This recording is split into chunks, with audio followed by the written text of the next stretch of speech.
This is a fairly technical video, which I'm obliged to make.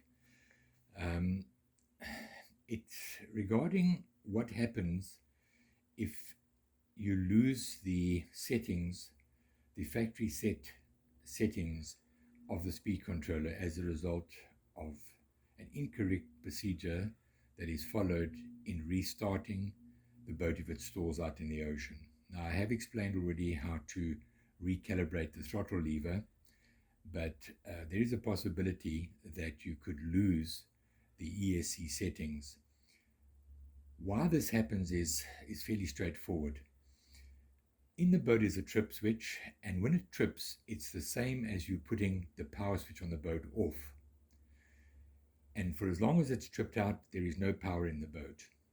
When power is restored and the trip switch resets, if at that moment in time the operator is holding the remote with the throttle in the full throttle position, waving it around wildly, hoping to reconnect with the boat in the mistaken belief that he had lost radio range, when the boat sees that and it's held like that for 5 seconds, the boat enters a programming mode, or the speed controller enters a programming mode.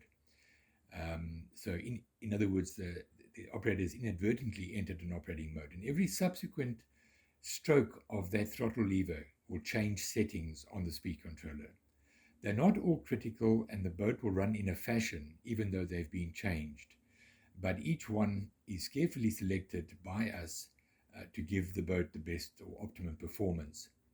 So this is how you reset it. There is a way it can be done via the remote with a whole lot of beeps and tones on a chart, but the correct way to do it is to use a programming card that looks something like that. They're available online.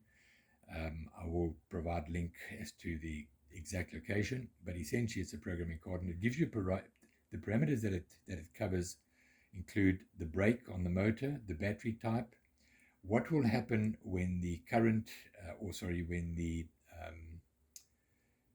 current in the system is too high or the battery voltage is too low. It will tell you whether it will cut off completely or just slightly, or reduce power to the motor.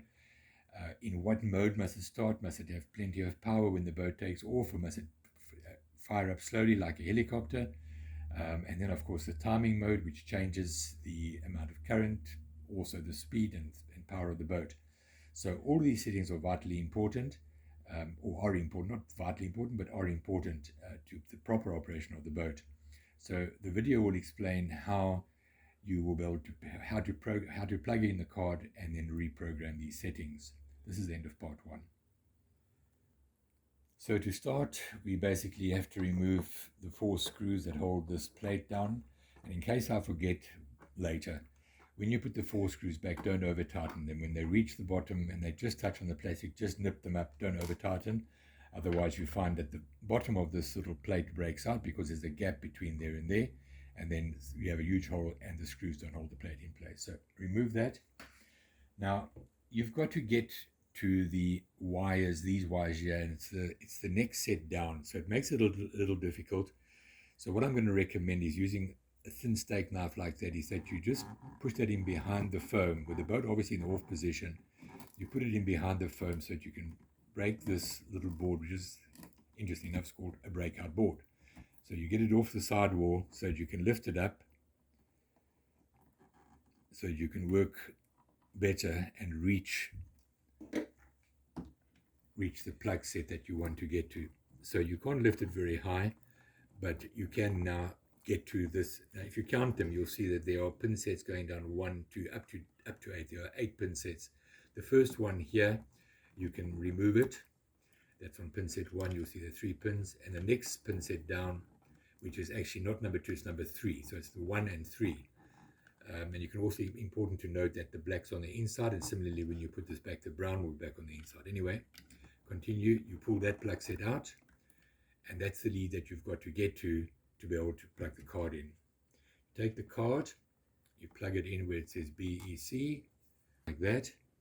So the white you can see now is on the signal line, positive in the center. Don't make a mistake, or you'll blow the card up and do other damages to the boat. So make sure you've got that right. White into signal, red into red, black into black. The switch, the AP man switch, must be in the AP mode, And with the card plugged in, you put the boat on. And as you put it on, it will boot up like so. Okay, it's not. Oh, sorry. Oh, it doesn't boot at the moment because I've unplugged this lead, which is in fact power to this board and to the autopilot. But what you can see is that you can see that the lights, certain lights have come alive. Now on the first one it says brake on or off, so it's brake off. Next one is battery type. Now interestingly enough, you may wonder why we haven't taken LiPo or lithium ion and marked for nickel metal hydride. The reason for that is that we want to decide the state of the battery and not have the boat decide the batteries are flat out in the ocean and just stop. We will go using the meter, and for as long as we operate within the parameters that we've set down, your boat, you won't run out of battery power. Then you've got the idea of the cut-off type. What must happen when the speed control decides to cut power? So you say it must be a soft cut. It mustn't cut off. It must just be a soft cut, so it must reduce current to the motor. And at what point must it cut? We're saying at the lowest possible voltage before damaging the battery. You've got at low or middle or high. We're saying allow it to run to the point just before it would damage the battery. Obviously, you don't run your boat there, but to give you the best chance of retrieving your boat, it will at least allow you to run it until the lowest safe point. Then we have the start mode. This is what we call, it can either be normal, soft, or very soft. Now, with a helicopter, for example, you have the very slow start where it slowly winds up until eventually it makes a speed. That would be very soft. For the boat, we find that, especially when we're towing, we want just a normal thrust when we take off, and so we set it for normal. And then the timing mode, again, not to overload the motor with big baits, we go for the middle timing. Now, if I wanted to change anything, I would just use this little up and down arrow key that would flash on the item, and if I wanted to move it, I just push the button. If I wanted that setting and I left it there, I'd go down. So now you can see I've automatically changed it by going there and not moving it. I'm still on the right one there, but I want to go back and fix the first one. So I'll just run through everything, go back to the top, and I'll put black dots where the light should be on. So we go down to there. I don't want that to be there. I want it to be on the black dot. I bring it there, and then when they're all correct, this govern mode is basically is off. And because we are not using the LiPo setting, this LiPo or number of LiPo cells is disconnected for us. So when we're happy with all of those things, we just push connect, and all of the parameters are now put back to the way they were when it left the factory. I hope that's helpful. I will actually continue and just show you how to put everything back together again. All right, now we'll turn the boat off, unplug the lead. And as I said, you put this back onto pin set 3. So that one is now onto pin set 3. You'll see that there's 2 above it, and this other one goes on to pin set 1. There we go, that clips in there. So you just double check that you've got brown, which in this instance is negative on this particular cable. On the one below it, it's black. Make sure they are firmly in. You can check them again, but importantly, now you're going to re-glue this in the same position that it was just now. So all that's required here is just a drop of super glue thick.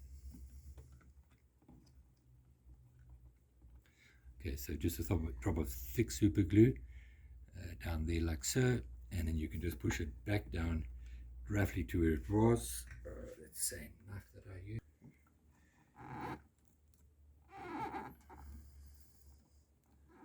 Okay, so try to get it back into the position that was in earlier. Just glue it back against the side wall. Hold it there for a moment. And that's it. You've now disconnected, reconnected the speed controller, reprogrammed it, and if all went well, which I think it did, all of the calibrations have been reset. All of the parameters have been reset or recalibrated. Okay, so back to replacing the cover. 3 are in. I'll do the last screw, and essentially you take it down. Obviously you want it to be firm. You take it down to when it basically catches the cover, and that's it. You don't give it 3 more turns, you just tweak it, and it's just basically holding the cover down, You see this, close the gap. That's what you want to do. You don't want to tighten it much more, otherwise it will pull straight through. And that is basically it. If I put the boat on now, I'll get all my normal sounds. Boat should boot. There we go, it's booting. If I was in man mode, I would immediately get my single beep. I can lift my throttle, so that is fine. If I go back to AP, I should get green light flashing shortly. Then I'll arm it. And so that is the end of the video.